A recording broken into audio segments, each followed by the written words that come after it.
Welcome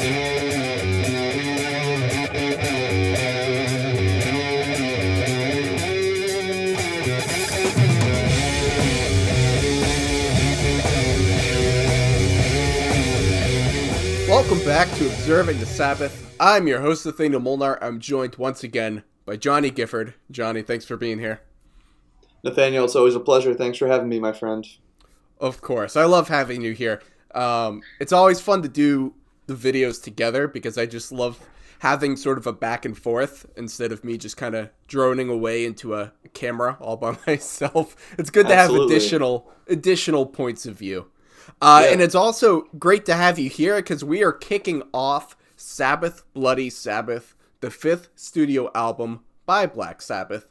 It's crazy to think, we've done Black Sabbath, we've done Paranoid, we've done Master of Reality, and we've done Volume 4, and so now we're moving on to their 5th album, which we're really, I'm very excited to kind of get into this next stage of their 8 studio albums, the original 8-year run that they did as a band before they split off.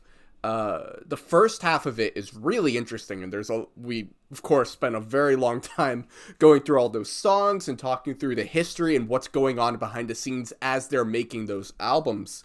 But there's also so much to talk about the latter half, the second half, because we are really halfway through their original 8 albums. And so it's great to have you here to kick it off as we dive into essentially part 2 of the first 8 years of Black Sabbath. Absolutely, yeah. And I feel like Volume 4 to Sabbath Bloody Sabbath is sort of that split. And with Volume 4 maybe being, my favorite conceptually as an album. And I feel like we're kind of at our peak of original Sabbath here, just in my personal opinion. So yeah, I'm looking forward to looking at these tracks. Yeah. So before we dive into the song Sabbath Bloody Sabbath, let's set the stage a little bit. So you've listened to the first 4 albums with us. You've talked about some of the songs with us. What are your thoughts so far as we are kind of distinguishing this as the breaking point of part 1 into part 2 of their original 8 years? What are you thinking of them so far as a band? What are your thoughts on the original 4, and what are some thoughts going into this next stage of Sabbath? Well, you can definitely hear from the beginning, they're very much like a live rock band. That's their sound, that's the way that they write their songs, that's the way they record them, and that's the way they're putting them out too. And as you go throughout their discography, they're becoming more and more of a studio band, given they're still rocking out and playing some cool live shows, of course. But you see this like level of production that they're really paying a lot more attention to. You see like added layers and different instrumentation. They're not just like their guitars and bass and drums and the screaming vocals the entire time. You get some really nice like acoustic tracks, and like we're gonna look at the song Fluff at some point as well, and that song is a good example of them just kind of taking a step back and experimenting with their sound and just the structure of an album and what that means to like write and record an album as an album, not as a collection of songs. So you see a lot more focus on that in their music going forward. And I feel like that just keeps ramping up and up until this album right here, Sabbath Bloody Sabbath, with, an absolute banger to kick it off with, Sabbath, the self-titled or the title track of the album, which is something that they're so classic and so known for doing, is just leading off albums with something really, with a really good hook to sort of introduce people to their world. Yeah, absolutely. I agree with everything you just said. When I look at these 2 stages of their career, I think this is something I've talked a lot about over the course of the videos that we've done so far for the first original 4 albums. But I'll say it again, and you were touching upon this before as well. The first 2 albums were really them kind of recording their live show that they did. This was their live set, and they just kind of went to the studio and let's just record what we've been working on. And starting with Master of Reality and then going all the way through the rest of their albums, they really start working on the production elements of actually, let's craft this album in the studio and kind of figure out all these different elements and create it in that sense. And I think once you get to Sabbath Bloody Sabbath, you really see that hitting almost its peak of adding all these additional elements in the studio that you wouldn't necessarily have when you're just performing it live on a stage in front of an audience. And I think by the time you get to Spiral Architect at the very end of the album, where you kind of have like a whole chorus and all these things happening, you really see that they are adding so many different unique elements into the album to make it more of like a studio album as opposed to just what, say, Black Sabbath or Paranoid was, of just playing their live show. And I think in some spots it doesn't necessarily work as well as maybe I would have liked, but in almost every other part I think it works really well to create something very dynamic and unique and has really strong sound.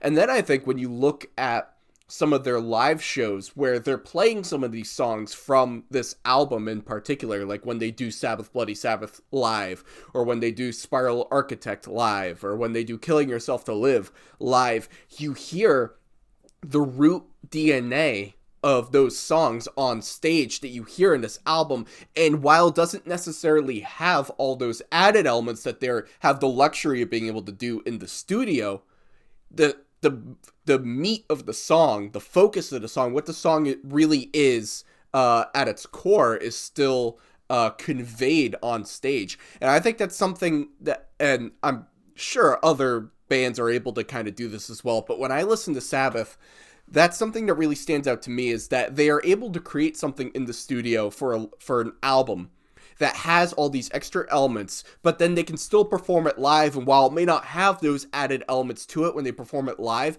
you still feel like it's that song. And it's just because when you take away all those extra elements and you root the songs down to their bare form, it's the four of them. It's the guitars by Tony, the drums by Bill, the bass by Geezer, and the vocals by Ozzy. It's the four of them at the center, and everything else is just an added bonus. But you can strip all that away and still get to the core of what those songs really are. For sure, yeah. And I think going off of that, you see lots of bands as they're progressing throughout their career and as they're getting more money, they're getting record deals probably, and they're getting their labels supporting them financially to go into the studio and to just mess around and produce albums.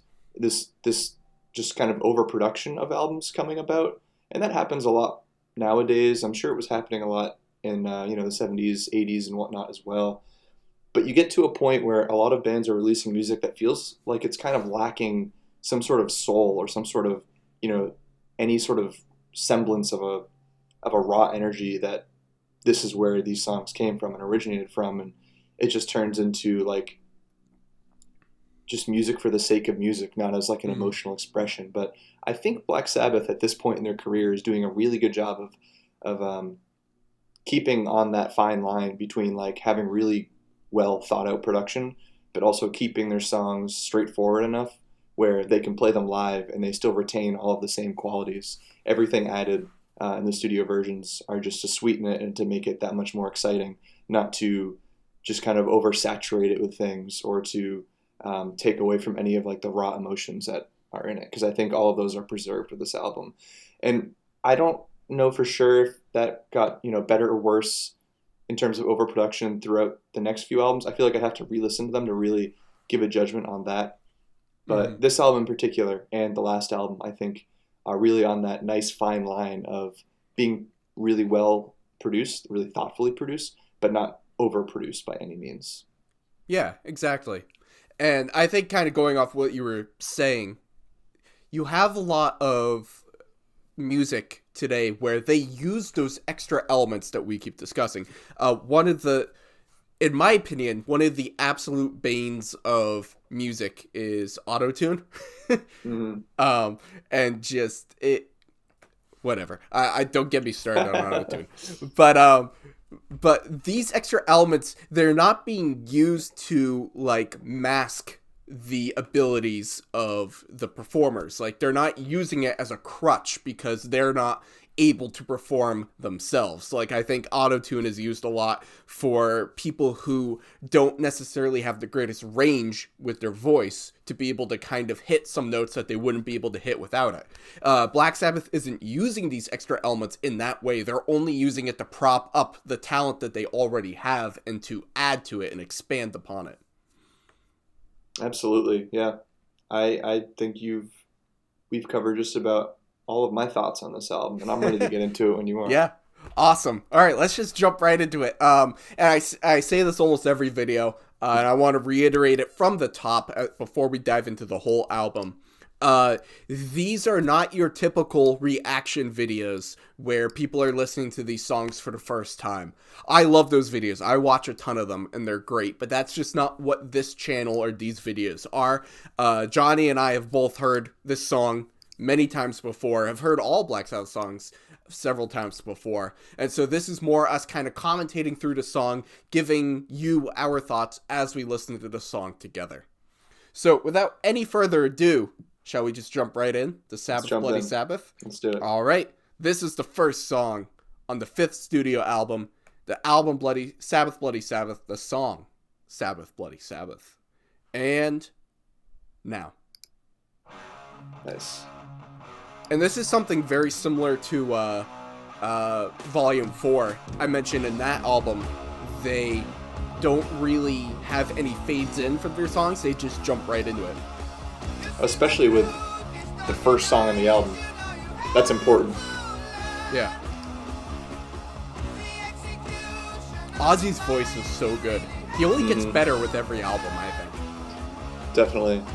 And it's good that he's starting this album with just the screeching vocals that he's known for. But still staying on pitch at the same time. They're not like... They're still melodic. Yeah. And you get now into like sort of the change of pace in the songs, which they do a lot throughout their albums. Especially once you get to Sabotage, like almost every song in there has these drastic points of change where they just completely change everything up. And you definitely hear that here. Yeah, and you hear this, it has a totally different feeling than the first part of this song, but you can still play this live by just, Tony's turning off his distortion for this part, nice and clean guitar for a bit. You can accomplish the same thing, but they're doing it with, more acoustic instruments in their studio version. And then, of course, back to this sick-ass riff. It's so good, isn't it? And I love so good. The lyrics for Sabbath Bloody Sabbath as the album. Really interesting. They really go to some places that they have not gone to lyrically before. It's far more. This one's very, very just like rock and roll kind of thing, and kind of fuck the establishment in a way too. Which is one of their many topics that they touch on a lot. Yeah, absolutely. Did you hear the Hands of Doom reference? Oh yeah. In that verse, yep. They do that a few times throughout their albums where they make a reference to some other lyric that they had before, which is great. But yeah, no, their lyrics for this album get very abstract. Like for a lot of their other albums, like they're very kind of, I don't want to say straightforward, but they're kind of clear as to what they're talking about. You have sort of like the anti-war, you have the more political songs, you have the songs about drugs, you have the songs about this or that. But Sabbath Bloody Sabbath, the album, has far more abstract lyrics. I think a lot of the overall concepts that they're talking about remain pretty similar in this album, but I think the way they deliver them is a lot more poetic. Like you said, less straightforward language. It's all about just vernacular and verbiage. I think that's what really changes with this album. I think that's a really key point. It's poetic, and it's more like the way that it's worded as opposed to what it's actually talking about, and that's all Geezer. And that's all Geezer. Geezer does not get enough credit, not just with being the bassist, but the lyrics that he crafts. Exactly, yeah, he really doesn't get enough credit. I feel like anyone who listens to this without knowing otherwise is going to think Ozzy's writing the lyrics. Yeah, and he writes a couple of songs straight up, but it's all Geezer mostly. And here we go. Here, yes, the classic Sabbath bridge. Oh, this part is so just dark and visceral. I love it. I love the contrast of Ozzy's vocal tone to the grittiness of the guitar. the vocal tone really sounds like he's just like standing inside of like a closet, like with just surrounded, just like totally dark, surrounded by coats. He's just screaming in the corner of this closet. Yeah. And I remember the first time I heard this, I was like, oh, that does not sound good, Ozzy. You can't go that high. But every time I've listened to it since, I just like come to love it. Those are the songs and the albums that really stick with you, the ones that just get better and better the more you listen to them. Yeah, absolutely. And I think you and I have specifically talked a lot about the unconventional nature of Ozzy's voice and how it works so well for the type of music that they're making. And this is such a great example of it. Like if you were to have like a absolutely, like if you were to have like an opera or something, or like a beautiful stage performance, and someone were to come out singing like this, everybody would like demand their money back. But for something like this, it's just you couldn't have sung it any other way. And Ozzy's totally doing this purposefully too, because we've heard before he has a fantastic singing voice, and he can sing really elegantly when he wants to. But this is just fitting the style of music that they're playing. Absolutely, he's really that's the root of it for him as a singer. He fits the vocal tone of the song, and Tony has said himself that Ozzy has a voice built for ballads, but he doesn't always do that. No. But he just goes for what needs to be done for the song, and this is a great example. This closer is so good. Gotta close it with a solo. Yeah, because I love how Tony can do so many of these solos double tracked too. Like you hear multiple takes of the same complicated riffs and solos in like, each ear. It's crazy that he can match some of those melodies so well. Yeah. And also, like, until you just said it, I didn't really think about the fact that Tony doesn't really have like a classic solo throughout this whole song. It's really not until you get to the outro of the song that he really gets this part to kind of just go crazy. Yep, and that's it. That's our Sabbath Bloody Sabbath title track on the album. What a great song. That is one of my... I don't know where it would necessarily be on like a top 10 or something like that, but that is one of their best songs, I think. It just jumps so much. Like at some points they're a rock band, at some points they're a metal band, at some point they feel like just an 80s kind of, whatever was popular at that time kind of band. You know what I mean? Yeah. Like no. they just have so much range within, like, not even within range within albums, but range within songs. And that's something that like a lot of artists don't even consider, of like changing up the total feeling and vibe of your song within of your sound within a song. And that's something that they do really well with. Yeah. No 1 minute of a Black Sabbath song sounds like the next minute. They just completely change it. But, like we were saying before, it's still in a way where they could play this live and it would still sound normal and like you wouldn't bat an eye at it whatsoever. Yeah, absolutely. And it's interesting. I think this song sounds so different from the rest of the album.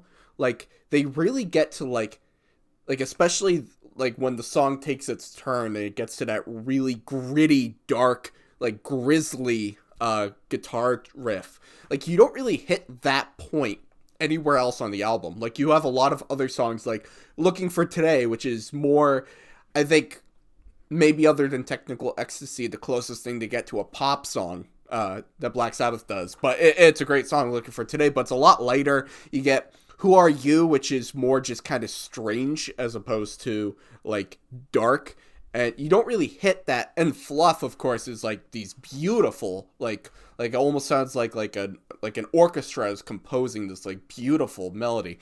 But you don't really hit that same level of like sinister that you get in the song. Yep, that's their sinister peak of this album for sure. Absolutely. And I think when you look at the album cover of Sabbath Bloody Sabbath, which I think is one of my favorite album covers that they have, just because it's so out there. Like you kind of expect the whole album to sound like that one moment in Sabbath Bloody Sabbath based on the album cover. Yeah, really, honestly.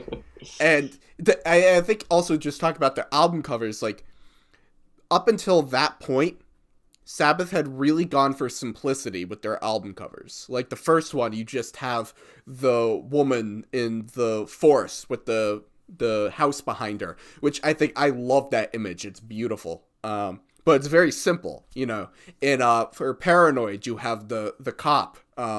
Very kind of simple. Master of Reality doesn't even have an image. It's just the letters. Volume 4 is just like the outline of Ozzy on stage. And then you get the Sabbath Bloody Sabbath, and it's like this like actual like piece of art that was like constructed for this album. And it's just like, whoa, there's so much going on here. Oh, yeah. But yeah, so it's kind of it's a nice contrast to what they've done before. And then you listen to Sabbath Bloody Sabbath, the titular song, and you're like, oh yeah, this is just going to be like grisly, sinister all the way through. And then you don't really have that for the rest of the album. And I don't want to necessarily call it a bait and switch, but there is sort of like, you kind of, I would imagine somebody in 1973 seeing that album and being like, whoa, this is going to be intense, and sit down and they listen to that first song and they're like, what is the rest of this album going to be like? And it never quite hits that point again. There's some great stuff in there, but it doesn't really follow through on almost that promise that the album cover and the initial song has. Yeah, really ahead of their time, just in general, I think, too. Yeah. Like, no one was doing stuff like this and with this much range at that time either. Absolutely. And we still have to keep in mind, this is 1973. I know, right? This is only 3 years since they put out their first album. In 3 years, look at how much growth and development that they've had as a band in just 3 years. It's crazy. Yeah, couldn't agree more. Yeah, this is a really interesting song, and I think it also contains, other than maybe them saying hell, I don't know if they say damn or not, but this is the only use of a swear word that they really have in any of their music, when they say you bastard. It's the only time, which I think is kind of interesting, because for a band that's sort of had, at the time and as the years have gone on, this sort of perception of being evil or satanic, you know, they don't really swear at all, which I think is kind of interesting. No, that's just something that lies in, you know, at the time, people's perceptions of them aesthetically, and I guess kind of sonically as well. They look at a band like that and they just assume it's, you know, satanic or whatever. They hear rock music and they just think that's kind of satanic as well. It's I feel like those claims aren't really based on anything else. Like, I mean, look in the poster behind you. Ozzy's wearing a cross around his neck. Yeah. No, they all had big crosses, and a lot of them were like, you know, actual like Christian God believers and whatnot. But I think that's also just speaks to the time that this was coming out, and you know, you have the satanic panic, and you have all these sort of things going on at the time. The contextual history of everything that's going on is really interesting.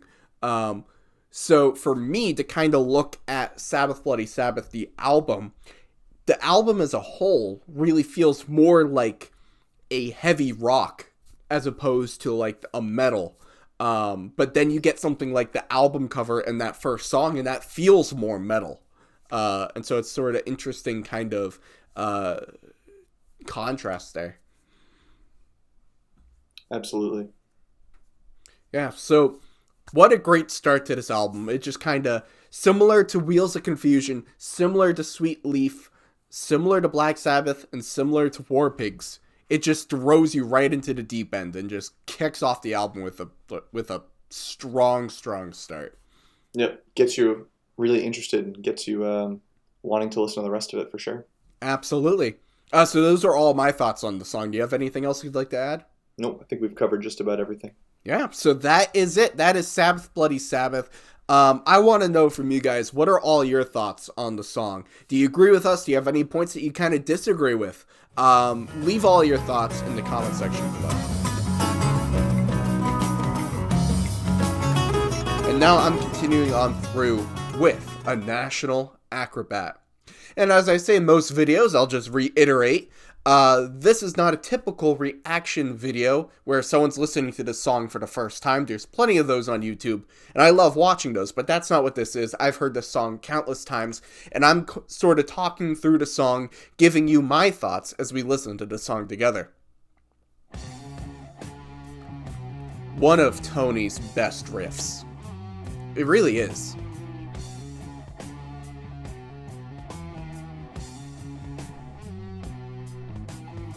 And then you have the second guitar come in. The layering on the song is just so good. I'd say, I don't know why I'm necessarily making this comparison, but I kind of, in my head, am comparing the riff for this song and Lord of this World. Maybe because they're both kind of like long-winded guitar riffs. You know, they're not like short and sweet, they're kind of longer form. Once again, Ozzy's voice is just on point.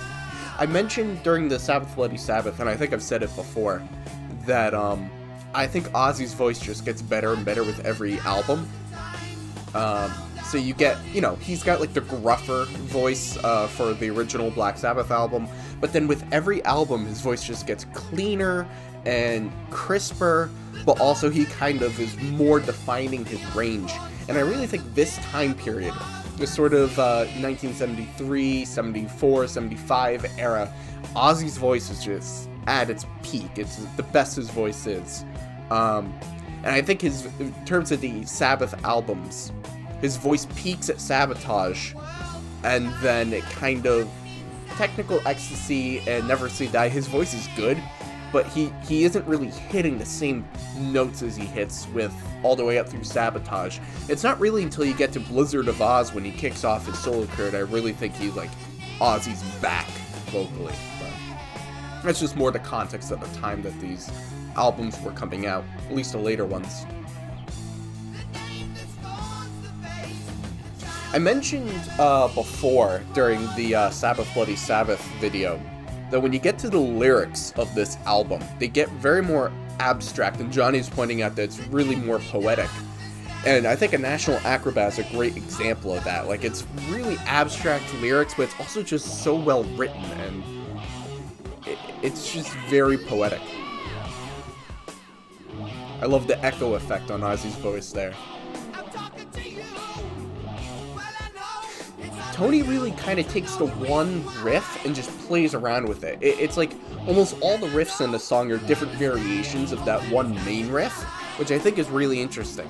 I've mentioned in previous videos that you get songs that are kind of shorter and more concise, where they really only have a couple of riffs, like say St. Vitus's Dance, which has like maybe 2 or 3 riffs that kind of jumps back and forth between, but the song is shorter, it's like maybe 4 minutes, so... But with something like this, you do only have the main riff and then a couple variations of that one riff, but the song is a little bit longer. You must have, like, I think they're kind of doing 2 tracks of Ozzy at this point.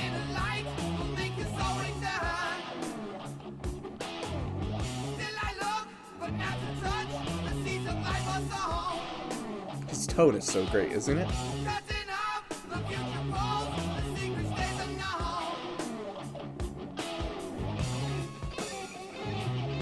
And then you get sort of like the solo here, which, similar to Sabbath Bloody Sabbath, I don't think Tony really gets his like sort of solo part until you get to the end of the song. It's really the closer where he kind of gets his part, which is interesting.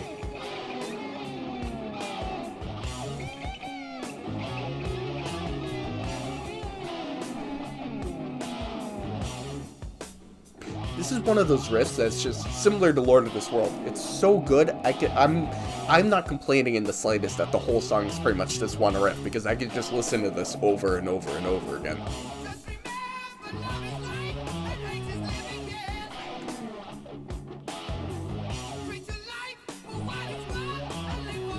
His range is so good.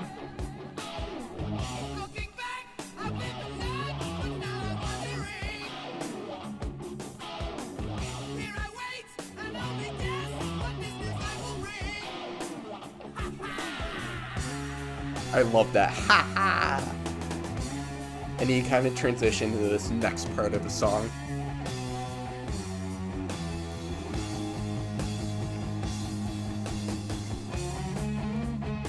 This is my favorite part of the song, this part that we're entering, this, like, latter, let's see, we have, like, a minute left, so, like, this last sort of minute 30 is, like, my favorite part of the whole song.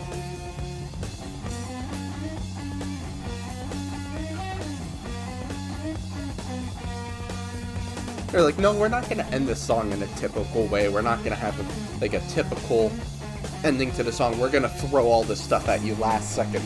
It's like the song kind of has like a very steady incline, and then it just shoots off at the very end.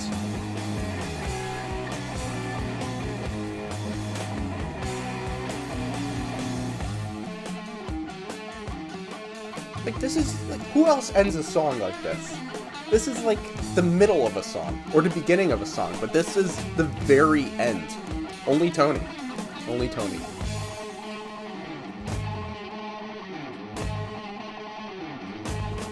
And listening to this, you would imagine if this is going to be the end of any song, this would be the end of the album. This would be the final song on the album. Similar to the way that they kind of draw out Under the Sun, or they kind of have a little bit slower draw out with Into the Void. You would imagine that if you're going to take a song and draw it out in this manner, that you would do that with the final song on the album, but no, they're doing it with the second track. So if we're looking at, and that's the end of the song, by the way, if we're looking at this album so far, we have Sabbath Bloody Sabbath, which is just, like, I was talking about through our video, it's twisted, it's sinister, it has these really gritty guitar riffs, it just feels grimy and dirty, and it really brings sort of the metal aspect into this album.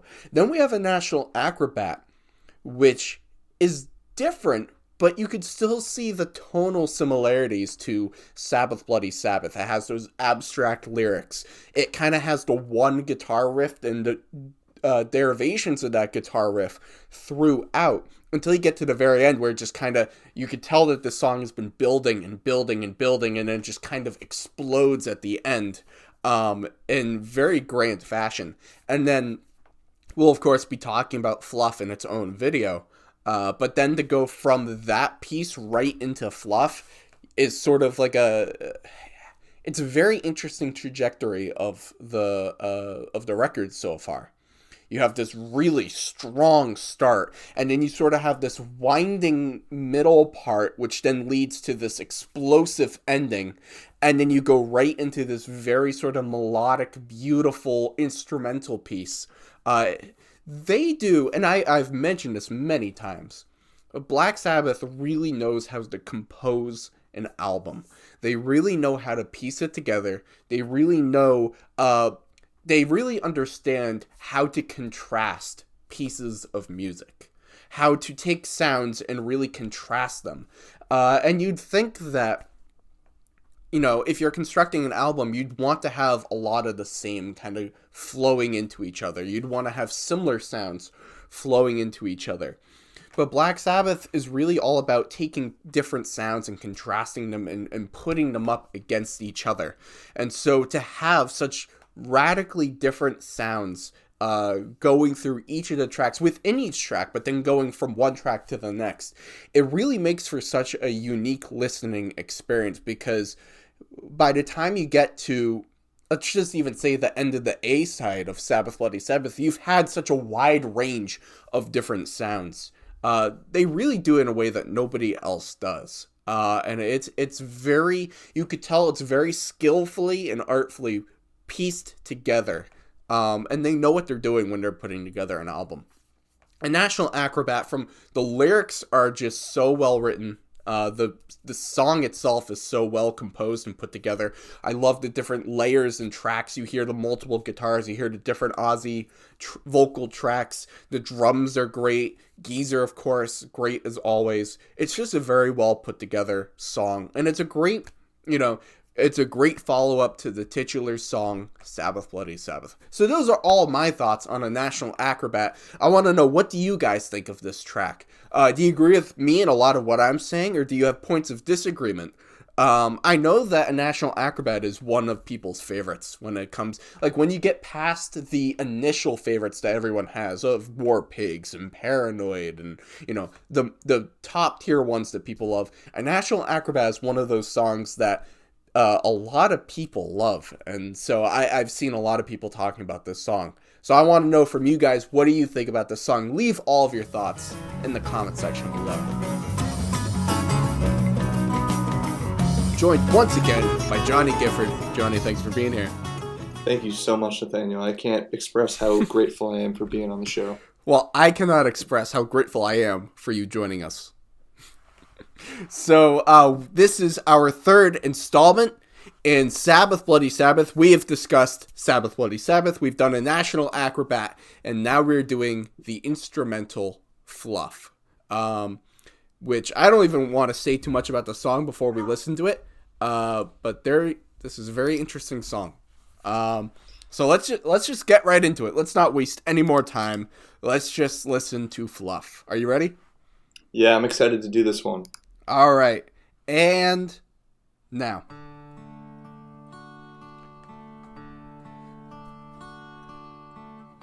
I love the tone. Very stark contrast to Sabbath Bloody Sabbath and a National Acrobat. Very radio friendly, you know, especially for the time compared to a lot of their other songs. Yeah. So what are you, as you're listening to this, what are you kind of hearing? I'm hearing, this is funny, I guess I'm feeling like more emotion, from an emotional standpoint. I'm seeing like a sunrise. I'm seeing something really nice, which is funny because it's similar to their other song, Laguna Sunrise. Yeah. So it kind of gives that same emotion, that sort of Sunday morning, like feeling at peace kind of thing. I guess sonically, let me turn my volume up a little bit. I'm just hearing layers upon layers of clean acoustic guitars, which are rather like, they have that nice sharp attack, but are rather sine wave-like, you know, not very gritty. Those smooth tones and waves. You get that really wet reverb guitar in the background just there, which is really complementing a lot of the riffs. You hear one guitar, the acoustic, play a short riff, it stops, then that guitar comes in, the reverb one, with another riff to respond to it. Kind of call and response like you have in jazz. Yeah. But just really peaceful. It's very peaceful. Yeah. And I like music a lot that makes me feel good or just elicits this emotion out of me without even having to say anything. And this track does a good job at that. Absolutely. Very well put. I love this part right here. Like that kind of sound to it. Yeah, those guitars are coming in together. They're playing, instead of different stuff layering on top of each other, more homophonically, more multiple things coming together to really reinforce this one idea, this one motif, which really just strengthens it, I think. The comparison you made to Laguna Sunrise, I think, was very apt. It sounds like similar, but it's not like they're not kind of impeding on each other, like, you know. Definitely not. No. Like they're very distinct, but they kind of sound like they're within the same family. But yeah, I definitely get like the idea of like a sunrise of some sort while I'm listening to this. And it's a beautiful piece of music. And it's something that I just love so much about Sabbath, is that they can do something like Sabbath Bloody Sabbath, which is twisted and sinister and has these like really dark tones to it. And then they could just do something like this, which like you would just imagine like looking at a field and seeing flowers grow, and you know, there's just so much difference between them. And they're just bridging the gaps between songs on their album so well too, and it's not just filler at all. Yeah, each song has its own purpose in this album. Even though it is called Fluff, it's not filler, which is great. It's called Fluff because of the radio host though. What's his name? DJ Alan Fluff Freeman, one of the few people to play Sabbath on radio at the time. Yeah. I was trying to remember. I knew there was another reason too, because initially when I first heard the title, I was like, oh well, they're kind of doing like a nod to the audience because it's like fluff, like just like a little fluff part for the album. Yeah. But no, there's also that connection to it as well, which is very good to point out. But yeah, no, it's just a nice piece of the album. It just kind of helps. I talk a lot about that there are these sort of shorter transitionary songs on each of their albums. Like Volume 4 has Tomorrow's Dream and Cornucopia, which just kind of feel like they're not necessarily, they're more helping to kind of take you from one part of the album to the next. And you don't necessarily have that on the other albums with instrumentals, but I think this is one of those songs where it's just kind of taking you from one part of the album to the next. Absolutely, yeah. We're just going on a nice trip, a nice ride with them. And there's no one else I'd rather be taking a ride with than Black Sabbath. Just a nice drive with the windows down and a nice flowery field kind of thing, you know. Absolutely. And one other thing that I really like about their instrumentals, we were kind of talking before about the whole thing with their albums of having strong producerial elements as well as what they play live. Something I really like about a lot of their instrumentals is that they do stuff with the instrumentals that they wouldn't necessarily be able to do live. Like, you wouldn't necessarily be able to have Fluff to its fullest capacity and the extent that it goes to in this track. You wouldn't necessarily be able to play that live the same way. And so they kind of take advantage of that when they're kind of creating these instrumental parts. Now, they do some of their instrumentals live. Like, they'll do Orchid live, like, right before they do Lord of this World, and they'll do Embryo right before they do Children of the Grave, and Rat Salad really came about as being something that they did live that they kind of worked into their album. But for something like Fluff, you know, this feels like something they couldn't necessarily do to its fullest capabilities, to its fullest extent, live. And unless they had like an eight guitar ensemble kind of thing. Yeah, and so that's just one of the great things about they make the instrumentals distinct and unique, and that's exactly what Fluff is. It's a distinct and unique part of this album. And just continues to change things up as you're going through the album and just completely redefine the tone of the album. Yeah, and I think there's, you know, despite what I said in the video I did with you about on Sabbath Bloody Sabbath about treading that line of overproduction, there's definitely a place for songs like this that are really have a lot of layers to them, especially with each layer isn't necessarily like masking another thing or not adding anything or just there to be there. I think each layer has a purpose in the song Fluff.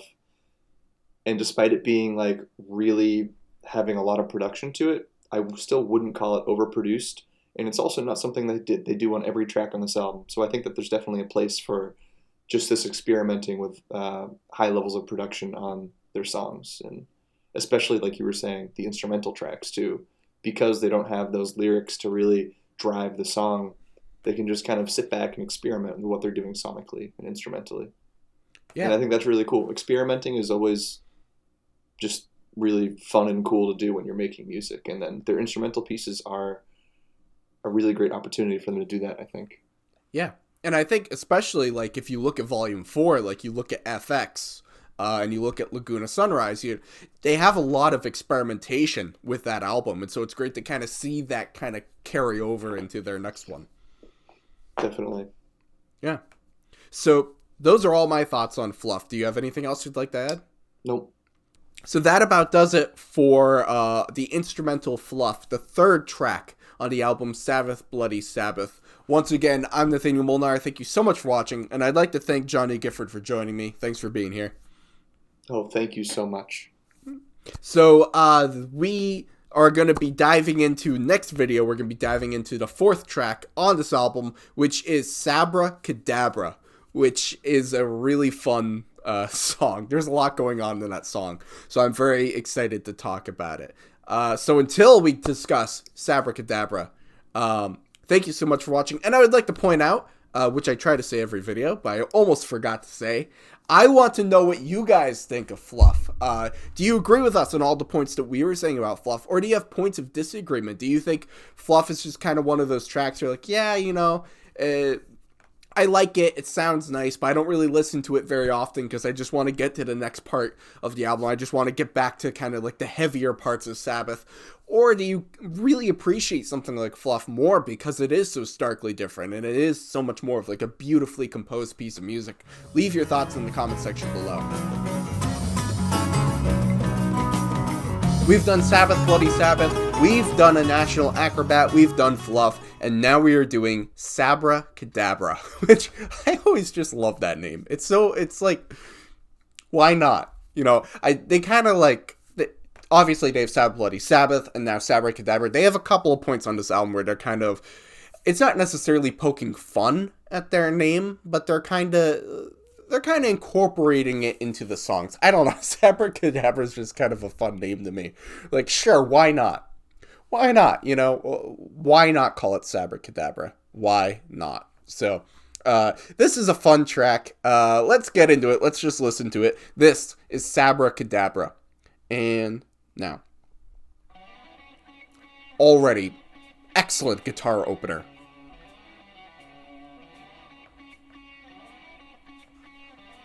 With the drums.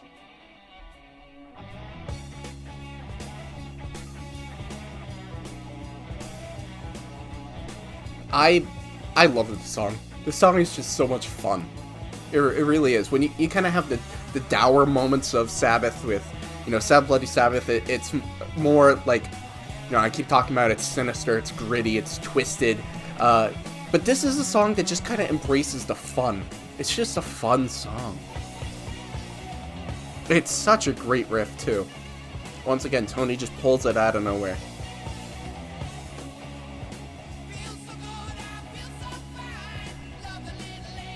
Now, I've talked about a couple of times, specifically on Volume 4, I talked about how I'm not really a fan of songs that are just about love, which I think is ironic because Volume 4 is my favorite Sabbath album, and a lot of those songs are about love, but they're about different.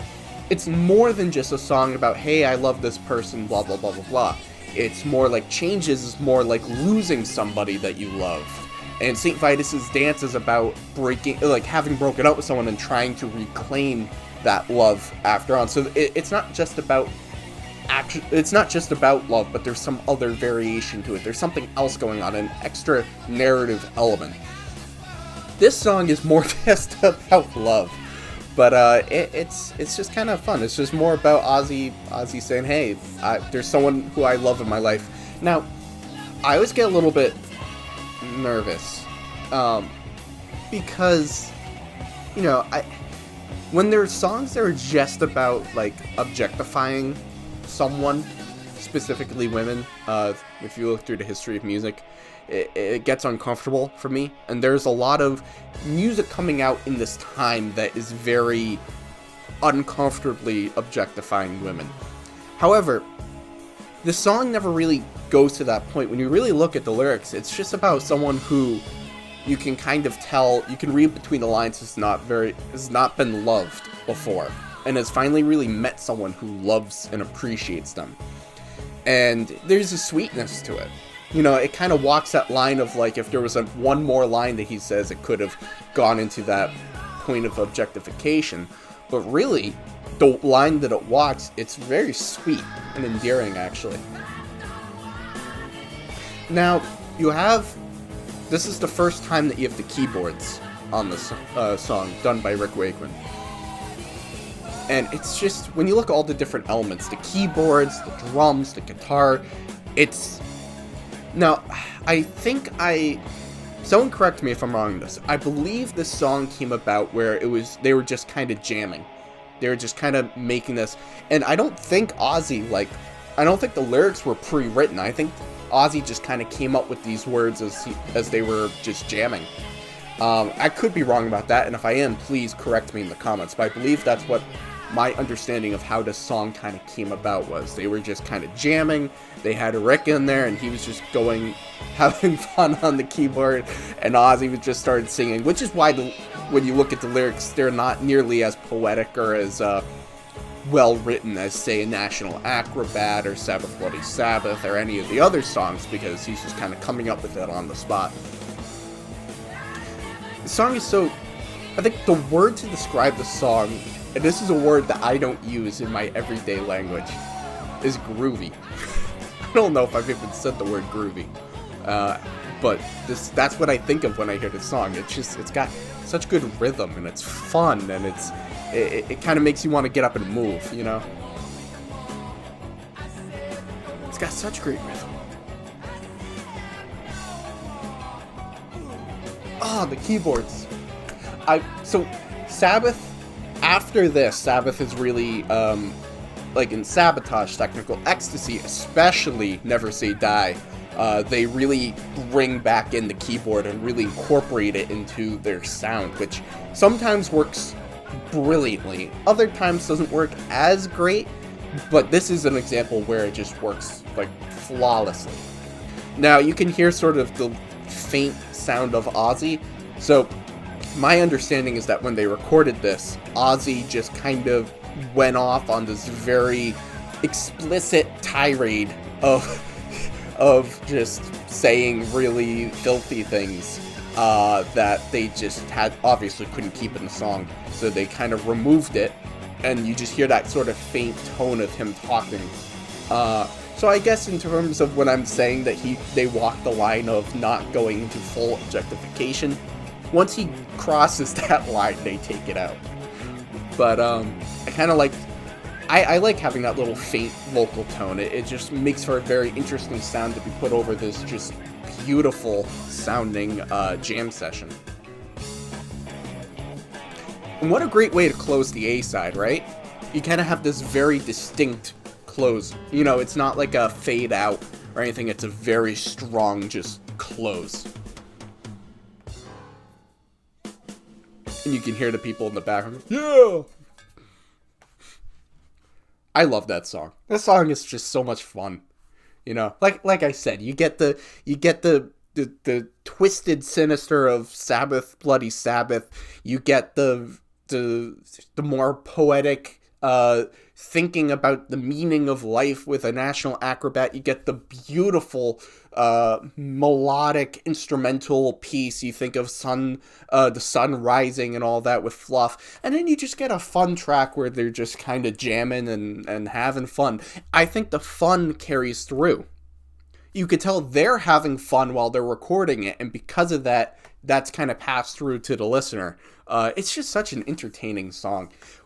If you look at that A-side of Sabbath Bloody Sabbath, you have such a wide range of different sounds, of different kinds of songs, of lyrics, of tones. It's so, and to juxtapose all of them together into those 4 tracks that make up the A-side. What a strong first half of the album. I don't think the B-side is as strong as the A-side for Sabbath Bloody Sabbath. I think, and I'm going to discuss all these songs once we get into them. Who Are You, I think, is interesting, but not like the greatest. I really love Looking for Today. I think that's a great song. Spiral Architect is good, but not as good as I would want it to be. What's the other song on the... I'm completely blanking. There's Oh, Killing Yourself to Live, which is just one of my favorites. So, definitely, Killing Yourself to Live is phenomenal. So, definitely strong start to the B-side. But, yeah, Sabbra Cadabra is... fun is the word to describe this song. It's just so much fun. So, those are my thoughts on the song. I want to know, what do you guys think of Sabbra Cadabra? Do you agree with me and my thoughts? And do you have any other insights into the story behind the song? Because that was my best understanding of it from what I've read, but maybe there are some details I'm forgetting. Please, if I'm missing anything, educate me. Leave all your thoughts in the comment section below. And I'm joined once again by Johnny Gifford. Johnny, thanks for being here. Always a pleasure. Thank you for letting me into your virtual Zoom room so we can talk about some rock and roll music. Always great to have you in the Zoom room. So we are continuing on through the album Sabbath Bloody Sabbath. We've done Sabbath Bloody Sabbath. We've done a National Acrobat. We've done Fluff. We've done Sabbra Cadabra. And now we're doing the 5th track, Killing Yourself to Live. And I'm not going to say anything else about the song before we dive in, other than to say this. This is one of my favorite songs, not just on the album, but of Black Sabbath's all their songs that they've done. This is one of my favorites. It's so good. So let's just dive in, or else I'll just start talking about it for hours on end before we even listen to the song. Let's do it. All right. This is Killing Yourself to Live. And now. What a great opener. I love that nice just mid-tempo pace to start it off. Yeah. And when you think about this in terms of like the vinyl, this is the very start of the B-side. And so it's just like a great kickoff right into this next side of Sabbath. Yep, you hear those first few notes and then bam, right into it. And the song has so many different parts to it. Like, I want to actually sit down at some point and, like, look at all the different little parts to the song, because there's got to be at least, like, 7 or 8 different unique riffs and parts to the song that they kind of jump around back and forth throughout the whole song. Just like the tonal shifts, too. Like, there's some sort of weird, like a really fast chorus effect or something on that guitar you hear, especially in the left ear, just coming in for that verse right there. And then we're back to the heavy riffs. Yeah. And I think Ozzy's vocal tone is so good in the song, as you would expect. Of course. I love the lyrics. I think they're very sort of, very observant. And I think Geezer just has some great lines that he wrote for this song. Definitely. I think it's funny to like think about this song opposed to Sabbath Bloody Sabbath, because structurally they're very similar, but the way that each part is delivered is so different. Like this song, the verse is kind of more drawn back and the chorus is that heavy part, whereas Sabbath Bloody Sabbath, that's kind of opposite the verse-chorus dynamic. Yeah. Where the chorus is very laid back in Sabbath Bloody Sabbath, but it's just heavy as hell here. I love how heavy, and the way he goes that high up, it's good stuff. And Tony's little bits, like he has like these sort of mini solos throughout. Like it's not the full solo. The full solo is coming later, but he's like, I'm gonna give you a little tease of what the solo is gonna be. Yeah, it's like a little preview. Yeah. Is it really a solo like then? If there's like 3 of them? Yeah, it's a trio. Yeah.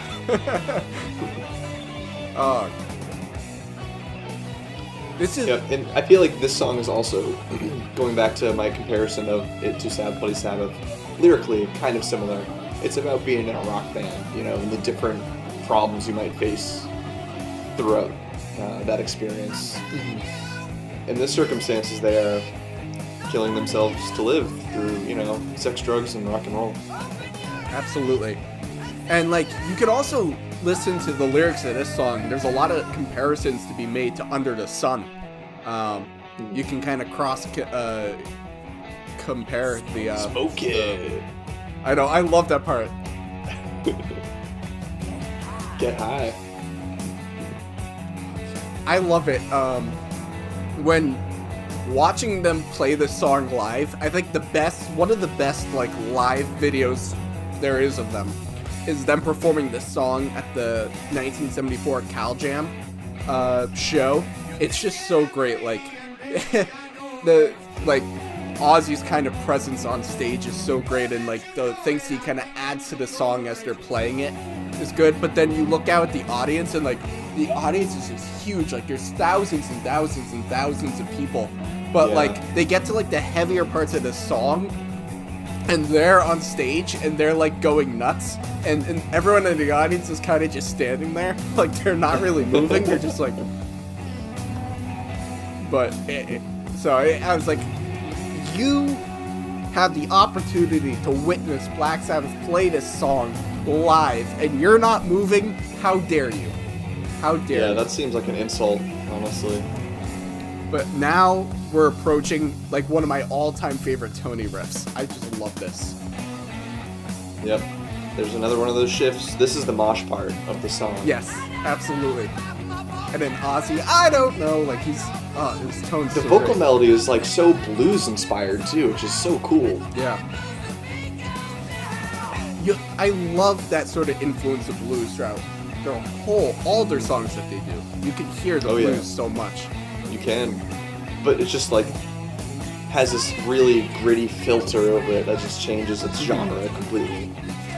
Their first album in particular has been defined as blues metal, which I think really, not just that album, but like so much of their latter music. I think blues metal is such a great way to kind of look at their music through. Yeah, definitely. I mean, I'm not someone who gets so concerned about labels for music, but I think that's kind of one of the more interesting ways to look at what their music could be identified as. Yeah, and I think you don't necessarily have to identify their overall genre, but just hearing all their influences within their songs is just so cool to just like discern all of those and hear them all come together simultaneously. Yeah. This riff, this is one of those riffs that they could just do forever, and it would be like just perfect. Oh, I love how the drums there are just so blown out. And it's like if there weren't enough riffs throughout the song, they just give you like an extra little bonus one at the very end. Bonus riff, yeah. Yeah. What a great song. It's so dynamic. There's so many different things happening. The vocals are just on par, like absolute peak. The drums are excellent. Like you really get, like, I mean, you hear the drums. I think the drums are a little understated when you get to that whole sort of what we were defining the mosh part, because that's some quick drumming there to keep up with Tony's riff. But then you also get like the more pronounced drums at the very end there. Geezer's just going to town all the way through. Like it's all, this song, maybe more than any other song on there, is really just the four of them so closely knit and working together. It's just very tight all the way through. Yeah, I couldn't agree more. Yeah, there's just so much going on, and all those layers of guitars that just Tony's either double or triple tracking the same thing, or then those same tracks just totally divert into new things. But goddamn, they just stay together the entire time, you know? Yeah. Like, it just blows my mind how much guitar that Tony can put on a single track and still make it feel like there could just be one dude playing the guitar, but at the same time, just like many riffs happening, and you know, mini solos too happening at the same time. There's just so many little details in the guitar work of this music that makes it so just defining of its time, I think. Yeah, absolutely. I remember reading this before, and I can't remember who said it, and it's bothering me that I can't remember who said it. So if anyone listening knows who I'm talking about, leave it in the comments section. That'd be great. I don't think this person was necessarily talking about this era of Sabbath, but rather a latter era of Sabbath. But they were essentially saying that when they're making these albums, Tony's adding all these different layers of guitar throughout the songs. Like 5, 6, 7 different layers of guitar. But then when they play it live, you only got the one guitar. You only have the one. And this person was commenting on how fans don't miss the, like, they're not saying like, hey, that doesn't sound like the song that I listened to when I listened to the record. It's missing this, it's missing that. They're not talking about any of that. They're just so completely wrapped up in the moment that Tony's able to add all these extra elements. Kind of like what we were talking about with Sabbath Bloody Sabbath, the song. He's able to add all these different layers of guitar. But then when he plays it live, he's only doing the one, and it still sounds like you're not missing anything. There's nothing lost in translation. Exactly, and it just goes with that whole thing of them being able to add production layers and levels of just quality to this album while still retaining its like raw, like stripped down state. And he does a really good job at making those guitar parts really interesting, from like a studio version at point of view, especially if you're listening on like headphones. You can hear stuff moving back and forth between the left and right channels. You can hear different riffs and stuff kind of coming in and out. But yeah, then when they play live, he can play any combination of all of those things, and it's still going to sound like the same song, and it's still going to give that same punch. Yeah, absolutely. And I point people to the Cal Jam video of them playing the song. Like, you don't have all those extra layers or those extra elements, but it still is this song, and it's so powerful hearing them play it live, and all the one thing I love about Ozzy, I love a lot of things about Ozzy, but one thing I love about Ozzy is he, as good as he is in like something recorded, there's a whole nother element of him that comes alive when he's on stage performing. You know, he brings so much more. Like, he really gets the audience energized, and he adds all these extra little inflections or little kind of like maniacal laughs throughout or something like that. Like, there's so many great little things that he adds while he's on stage. And this song's one of them. He adds a lot of great stuff while he's performing it live. So I've said before on this channel that as of right now, because I've also said that my tastes in what's my favorite Sabbath song or what are my favorite ones, like any sort of particular order, it's very fluid. It's always kind of changing. As of right now, my favorite is Wheels of Confusion. But for a long time, a very, very long time, Killing Yourself to Live was my favorite Sabbath song, definitively.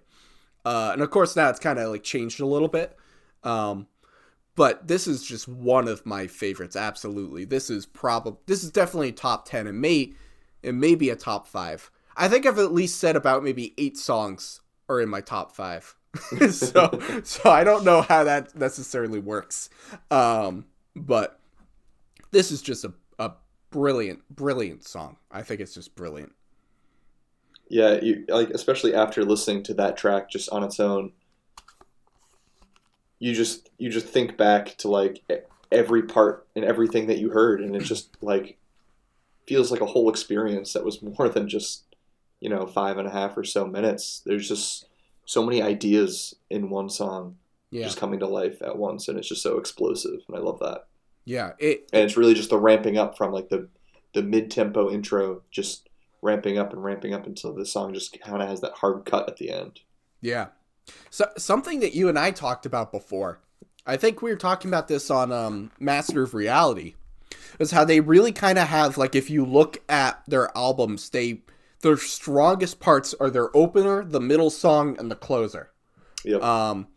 We were definitely talking about that with Master of Reality. And if you look at this album, Sabbath Bloody Sabbath is like the perfect intro. It just gets you right into it. It kicks off running, and then it has like a super, super strong middle song. I don't think the closer, Spiral Architect, is nearly as strong as some of the other closers on other albums. Like, I think if you kind of take Spiral Architect and then compare it to, say, Into the Void or Under the Sun, it doesn't really hold up, in my opinion. But the middle song, Killing Yourself to Live, is absolutely just like hard hitting. Yeah, they know what they're doing, structurally in their albums. This is no exception. Absolutely. Yeah. So those are all my thoughts. I don't know. Do you have anything else you'd like to add about Killing Yourself to Live? No, I don't think so. I think we've covered all of it. All right.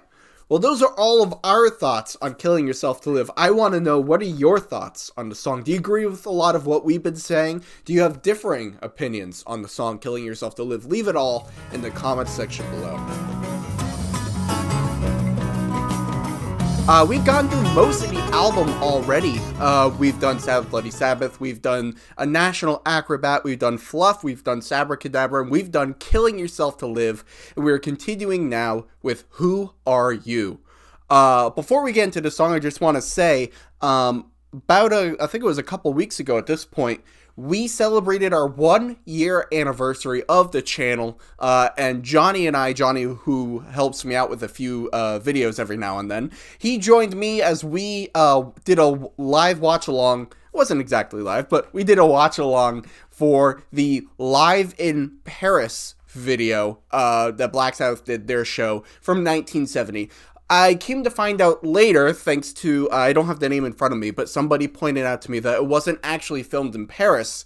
That was the place that was attributed to it after the fact when it was bootlegged, the video was. It was actually filmed in Belgium. So I just want to throw that out there. It was actually filmed in Belgium. But you can also check out that video. It was a lot of fun. We had a great time. It's probably about an hour and a half of us just kind of watching and commentating during their show from Paris. So yeah, definitely go check that out if you haven't already. It was a lot of fun. And definitely in the comments of that video, let me know more live shows, filmed live shows. We're kind of staying away, at least for now, from just the audio-based live shows. But leave in the comments more filmed live shows that we should do reactions to, because we're definitely going to do more in the future. So now we're going to be doing Who Are You off of Sabbath Bloody Sabbath. And as I like to say up front, I just want to say this is not a typical reaction video where I'm listening to this song for the first time. This whole channel is me having listened to all these songs, honestly, about hundreds of times at this point. And I'm just kind of giving you my thoughts, commentating during the song as we listen to it together. So let's just jump right into it. We are going to listen to Who Are You? And now. So I don't remember the name of the instrument, but this is Ozzy playing this. I know that. It's funny, I don't know if you guys have ever watched any of the Jack and Ozzy's World Detour show that's on, I think, was it the Travel Channel? I think it was the Travel Channel.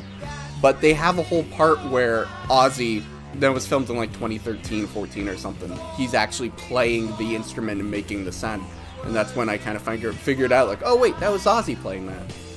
That's a fun show. You really get to know Ozzy, personally. It's fun.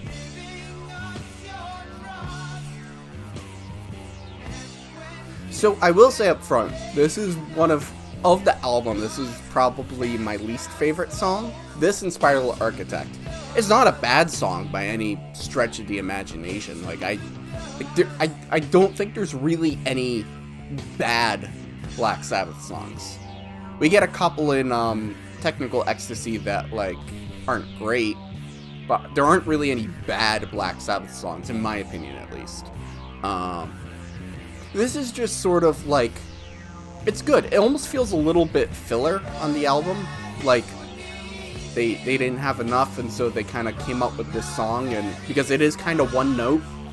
I have mentioned for Master of Reality in Volume 4 that you have the songs that are more transitionary songs in that they're kind of only a couple different riffs. They're shorter. They're just trying to take you from one part of the album to the next.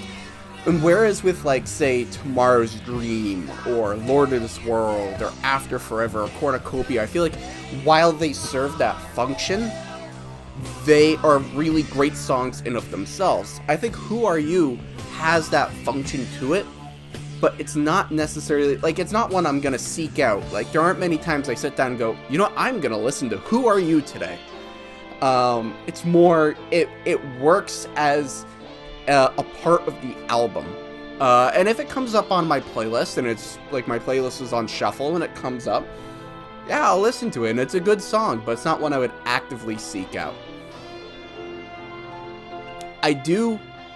This whole part is cool. I like this. I do like that sound. Let me know in the comments section what the name of that instrument is.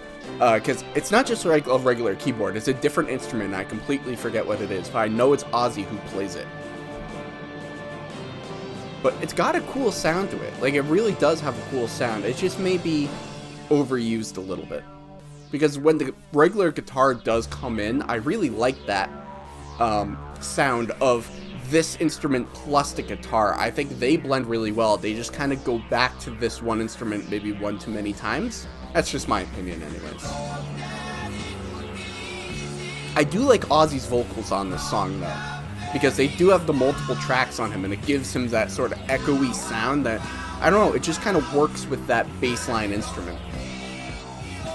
It has a little bit of a haunting sound to it. that, because the song's not really like, it's not like haunting and like Black Sabbath haunting, but I don't know, it's a little unsettling, I guess. And the lyrics are interesting. The lyrics are very interesting to this song. Like, you wonder, are they talking about like a religious figure? Are they talking about God? Are they talking about like a dictator, or just somebody who's like revered as an idol? It's very interesting. There's a lot that could happen. I love this breakdown at the end. Now, we'll be doing the next video we'll be doing is looking for today, sorry. But when you listen to it on the album, there's a fantastic transition, because of course Looking for Today opens with the drum, and then you go right into that song. But when you listen to it all the way through, it's like the great breakdown fade out of Who Are You, and then doo-doo, and right into Looking for Today. So great transition there. It's honestly one of my favorite parts, is just going from the sort of it's relaxed. I don't know, that's not the right word to describe Who Are You. It's not relaxed. It's far more mellow than, say, Looking for Today, which is a lot more like moving and groovy and all that. So you have, when you're looking at the album so far, you're ending the A side with Sabbra Cadabra, which is just very much like you're up and you're moving, and it's a fun song. It's very fun. You get Killing for Today, which has like 7-8 Killing for Today. Combining a couple songs there. Killing Yourself to Live has like 7 or 8 different parts to it. It's all over the place, but it's just beautiful. And like an absolute masterpiece. And then you go into Who Are You, which is more, it's a lot more calmer, and it's not the upbeat song of like Sabbra Cadabra or Looking for Today. It doesn't have the big guitar solo. It doesn't have like any of those things that you see on other parts of the album. It's much more of it's a stranger song. It's very interesting, looking at that song in the context of all the other songs, because it's so unlike any of the other ones. And I've said from the beginning that what I love about Black Sabbath the most is their consistent and constant ability to continuously change their sound. They're constantly growing and evolving and changing. They're not trying to do the same thing twice. As I've said from the beginning, most of the time that absolutely works to their benefit. And there are some times when you get into the latter half of their 8 years that they were together as Black Sabbath, it works towards their detriment. Specifically Technical Ecstasy, I'll talk a lot about that, where they were trying to do something different. They were trying that same effect that gave them such great success in the beginning and through their middle, but once you get to the end, and once you get to Technical Ecstasy, and I really, really like Never Say Die, but some people don't like Never Say Die as much, and it's for that same reason. They're trying to do something new. They're trying to do something different. And I think with Who Are You is a great example of a song where they are trying to do something radically different from anything else, not just on that album, but any of the other albums that they've done. There is no song that you can point to that is comparable to Who Are You. It's completely different in sound, in structure, in tone. It's completely different. Large part to the instrument that they bring in. It's so completely different, but it's not one of the strongest songs on the album, at least to me. And so I think Who Are You is a great example of them trying to do something new, trying to do something different, that thing that worked so well for them over the course of their career, but not necessarily having the best results, so much so when compared to the other times that it worked so well for them, if that makes any sense. I think Who Are You is an interesting song, and I feel like interesting has always been the word I've used to describe a lot of their songs. But it is so interesting. It's absolutely fascinating and riveting, at least to me and other people who share the same sentiment.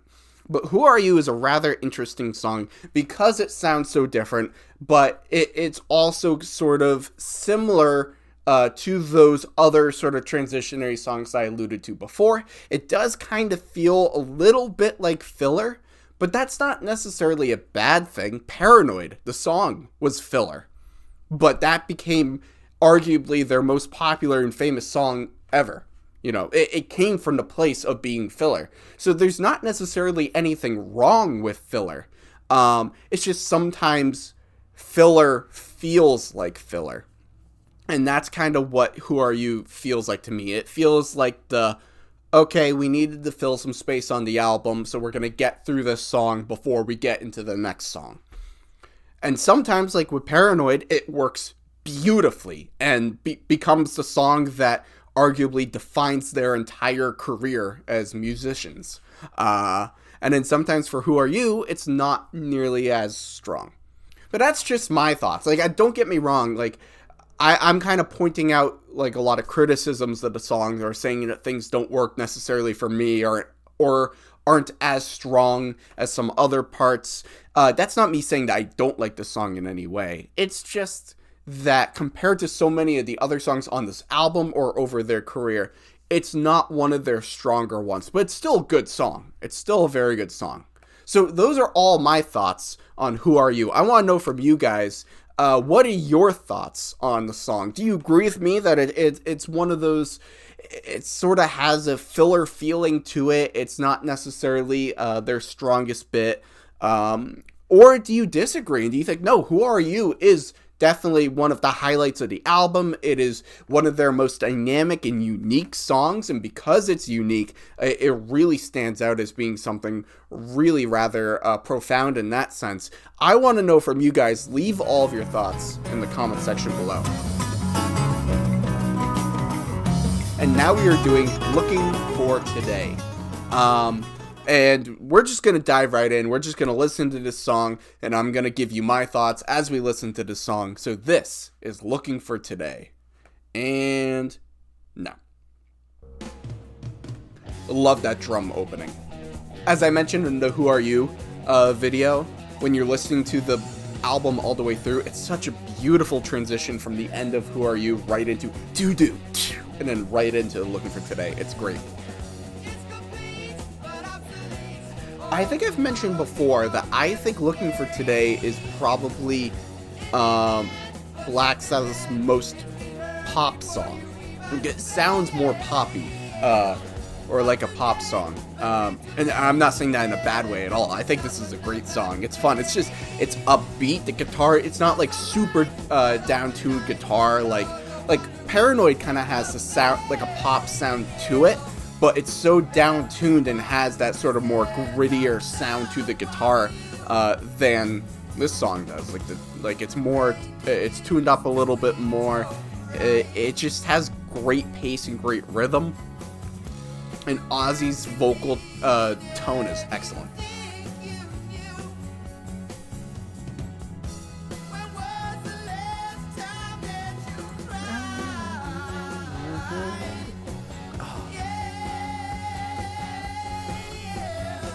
Yeah, Ozzy's excellent on this song. And I just love that riff and the drumming.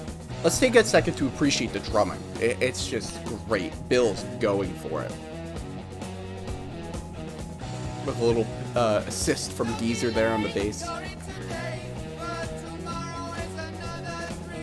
And it's very well written too, the song. Like the rhyming of it works so well. And this is a song, I don't think you always need songs to rhyme. And they definitely have Black Sabbath songs where the lyrics don't rhyme. But this kind of song, I don't know, maybe it's just the tone of it and how fast-paced and upbeat the guitar is. It helps that it's rhyming as much as it is. It just sounds more complimentary that way. I love that. What is that? Is that a...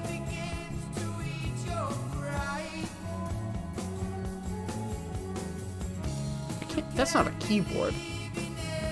I don't know. Whatever that... It sounds almost like I think that sounds like a trumpet or something, but who knows?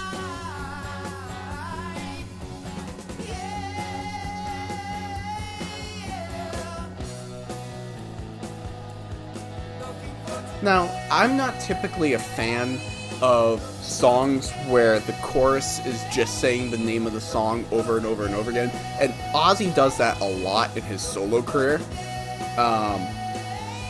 But Black Sabbath doesn't do that much, and so for something like this, I'm like, all right, I'll let you do it. I'll give you the pass because you don't always, you don't do it that often. I don't know. I just feel like when the chorus is just singing the title of the song over and over and over, it just feels a little bit lazy.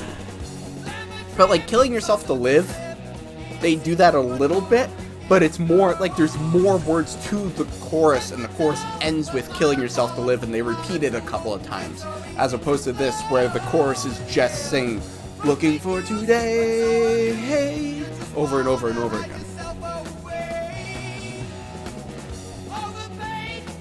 But you know, it kind of works in a way, because you have the guitar riff just going over and over and over again. So it kind of makes sense to complement that. You've got the title going over and over and over again. It just kind of works. And I guess the way that Ozzy sings it has great range to it, and he hits all these different notes with it, especially the way he draws at the end of Today. So it works. Another example of Black Sabbath doing something I typically don't like in music, but they do it in a way where it works for me. I like this whole part. You got the guitar solo in the background. You know, usually when Tony's doing his solo, he's front and center doing his solo. But for that little part at least, it's behind Ozzy. You have like Ozzy's track in front of it, and then it kind of comes out in front and takes the forefront.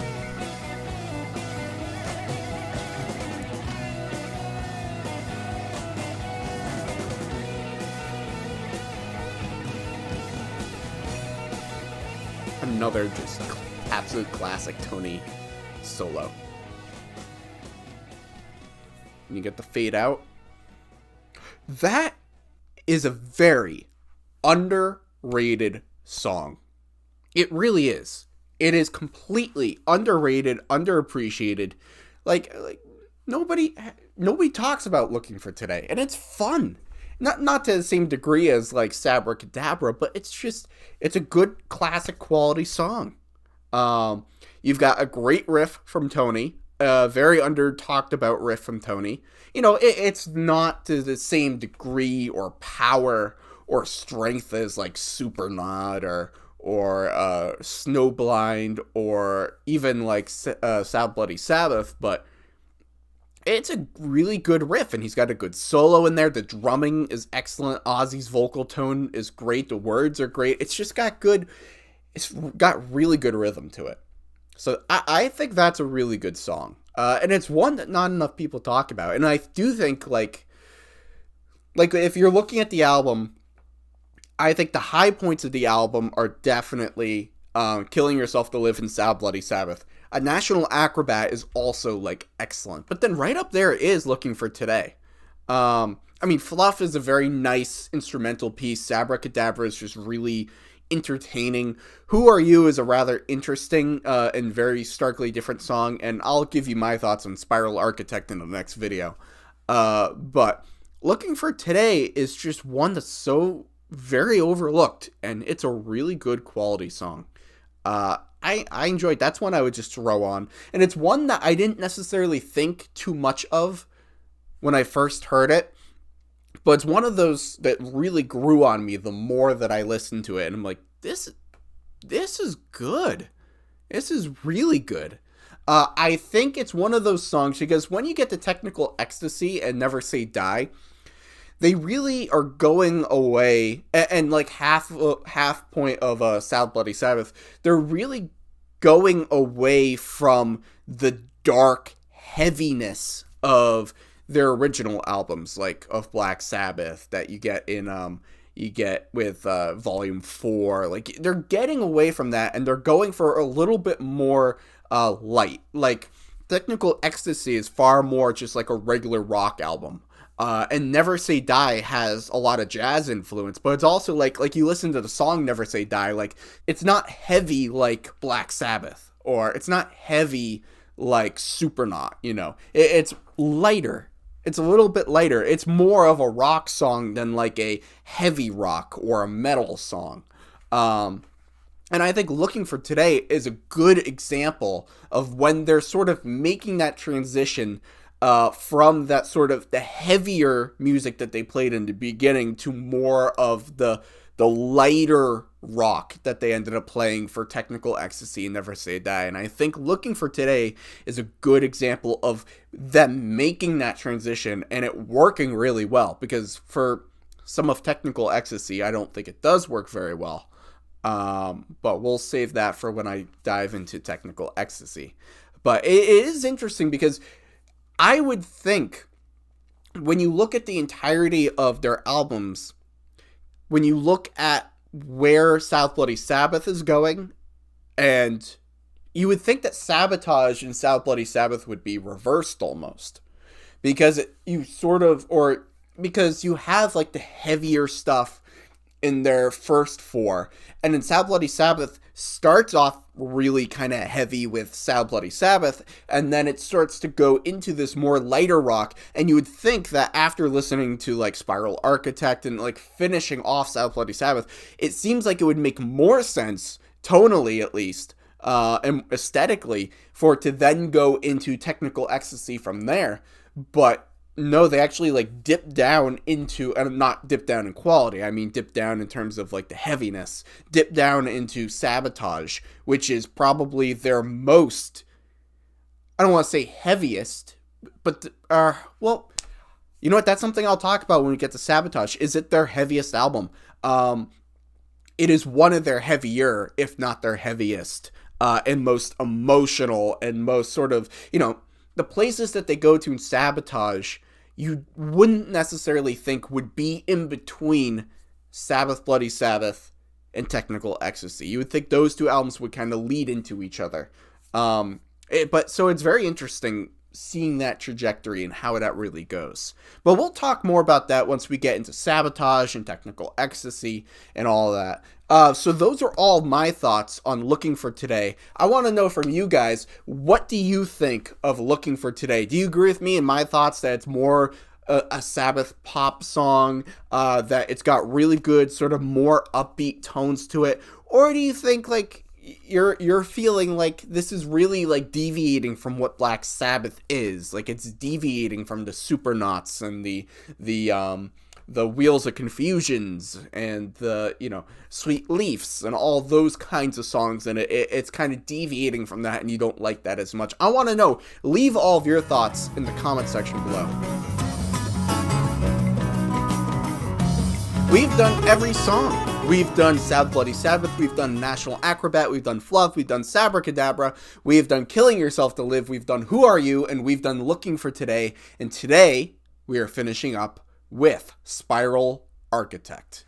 So we're going to do this video, we're going to talk about this song, and then I'm going to wait a little bit, and the next video will be your thoughts on Sabbath Bloody Sabbath, just kind of like an album review, wrapping up everyone's thoughts on the song, going into the comment section, and taking all of your thoughts that you've left on all the songs from the album and discussing them in a video. So after this song is over, after this video is over, leave all of your thoughts on this song and all the other songs to be included in that video. So let's not waste any more time. Let's end this album and let's listen to Spiral Architect. And now. Spiral Architect is very different from a lot of the other songs on this album. This whole part is very kind of reminiscent of Fluff, in a way. It has some very stark changes within the song, which is sort of a staplehood of Sabbath. It feels much more like an orchestral piece, like a as opposed to a Black Sabbath song. And I think in many ways, Spiral Architect is a beautiful song, but not necessarily a great Sabbath song, in my opinion at least. And this is all just my opinion. I don't know, like when we look at the closing songs for the albums, like Warning, Bitterfinger / Sleeping Village / Warning is like for Black Sabbath is just, oh my god, that's just phenomenal way to end the album. Fairies Wear Boots for Paranoid is like hard-hitting, great definitive close. Into the Void is just excellent. Under the Sun is excellent. And I feel like then we get to Spiral Architect, and it doesn't feel like as strong of a closer as all those other albums.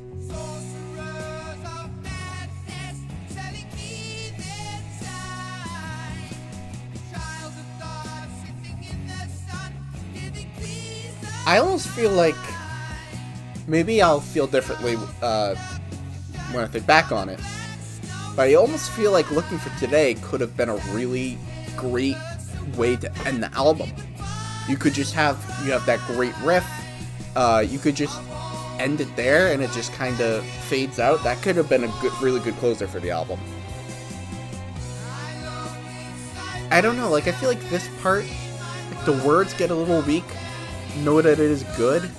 I don't know, I feel like the words get a little weak, and like, I don't know, I just kind of listen to them like, this has the makings to be a great song, but it isn't quite there yet. But I do like that do-do-do-do-do-do. I like that whole bit. That's cool. And the drumming is really good. I think what this song comes down to for me is it has a lot of great elements and a lot of great parts, but it just doesn't quite come together to be a really great song. And again, that's just my opinion. I know for a fact there are people who love Spiral Architect, and you know, no one is right, no one is wrong. That's just my personal thoughts and feelings about the song. I don't know. Yeah, this part, I don't know. I feel like the vocal tone gets a little strained, and the instrumentation behind it is a little weaker. It kind of loses the momentum that's building. See, I like this building momentum, and I do love that do-do-do-do-do-do part. That's really cool.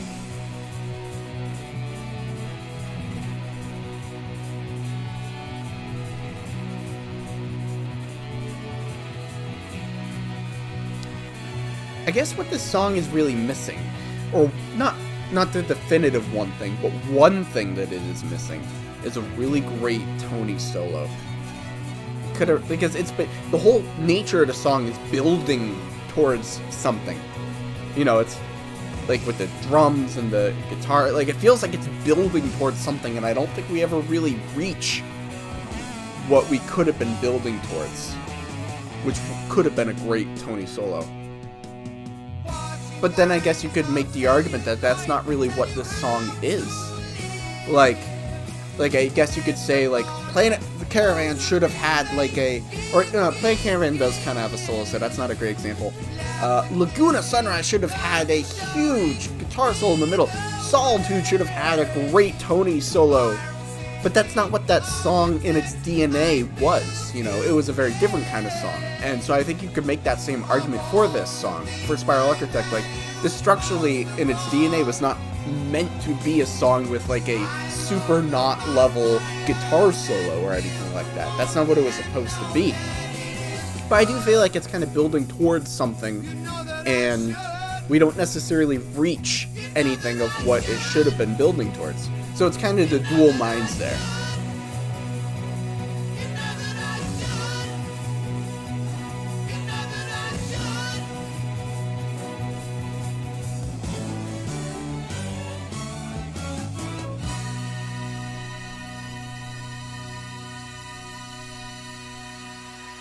Then you get the audience applause, which it's fine. I don't have strong feelings either way. I do kind of like that breakdown part of with the guitars. Yeah, I mean, like, all right. I am kind of conflicted on the song. Like, all right, with the whole applause, I could have done without it. Didn't need to be in there, but also, like, I don't hate it. Like, there are certain elements of other Sabbath albums. Hate is a strong word. I'll say strongly dislike. Like, Iron Man, the song. When you have that whole part, I am Iron Man. I'm like, okay, I could have done without that. I'm not really a fan of that. You know, there are other parts of other albums or songs that I'm like, I could have done without that. I'm not a fan of that. And so I'm not necessarily feel that strongly about the audience applause at the end. I don't feel that strongly about it. But it's also something like, if it wasn't there, I wouldn't miss it. So, all that to say, I feel like when you get... So, I've said many times on this channel, you have Black Sabbath and Paranoid are their live shows that they're recording, and they're just essentially putting out their live shows. Once you get to Master of Reality all the way through the rest of their albums, it's far more produced. I feel like once you get to Sabbath Bloody Sabbath, you're really getting much more of the production elements. You're getting multiple tracks, you're getting different kinds of instruments, and I think Spiral Architect is a great example of, like, you have kind of like a chorus in there, kind of giving an extra element to it. Like, it's sort of, it is far more produced than their earlier albums.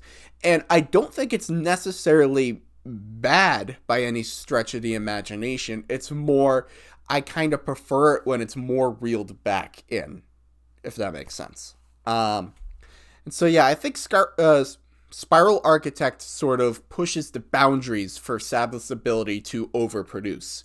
I don't think they cross a line, but they're kind of pushing the line a little bit there. And I feel like, I don't know, I feel like this song could have been redone and it could have been stronger had they kind of reeled back on some of those elements and then maybe included something a little bit more than just the same bit that they had been doing in the beginning. Because the whole song is building towards something. It has that do-do-do-do-do-do-do. It's kind of like, it feels like you're building towards something, but you don't ever actually reach anything that's new by the end. They're just retreading the same riffs from before, which isn't necessarily a bad thing, but it just feels like you're building towards something really grand, and then the song ends. So, I don't know. I feel like Spiral Architect is I don't know. Spiral Architect and Who Are You, I think, are the two weakest songs on the album. They're not bad songs at all. They're not bad. I don't not like them. It's just they're weaker. You know, especially when you look at Sabbath Bloody Sabbath, when you look at Killing Yourself to Live, when you look at National Acrobat, you look at Looking for Today, when you look at those songs, Sabbra Cadabra, when you look at those songs and you look at these songs, they don't necessarily hold up as much. And that's just my thoughts, and that's just my opinion. I know there are people who love Spiral Architect, and that's great. For me, though, it just feels like when you look at Warning, when you look at Fairies Wear Boots, when you look at Into the Void, when you look at Under the Sun, Spiral Architect doesn't necessarily hold up to those. And so when you get to the end of the album, despite the applause, I don't know, it just doesn't feel like as satisfactory of a conclusion to the album as you would necessarily want. But that's just me. Other people are going to feel differently. I want to know, what are your thoughts on Spiral Architect? Do you agree with a lot of what I'm saying? Or do you disagree and you go, no, Nathaniel, Spiral Architect is one of the best Sabbath songs. It's a great closer. It's great for A, B, C, and D. I want to know all of your thoughts. Leave them all in the comments section below. And once again, I'm Nathanael Molnár. Thank you so much for watching. Make sure to like, make sure to comment, make sure to subscribe for more content, and do leave all of your thoughts in the comment section for all of the Sabbath Bloody Sabbath videos, because the next video will be taking all of your thoughts, all of your comments, and responding to them in a video as we wrap up the album before we dive into Sabotage. So until then, until our video discussing your comments and your thoughts on Sabbath Bloody Sabbath, thank you for watching.